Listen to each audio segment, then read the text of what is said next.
how to redeem Roblox gift card or how to redeem Roblox cards.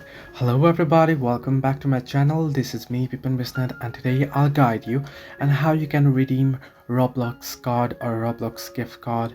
Now the process itself is quite simple and quite easy, so let me guide you through. In order to redeem your Roblox card or the gift card of Roblox, what you can do is you can simply head into your browser on any of your device, and at the search bar what you want to do is you want to type in roblox.com/redeem.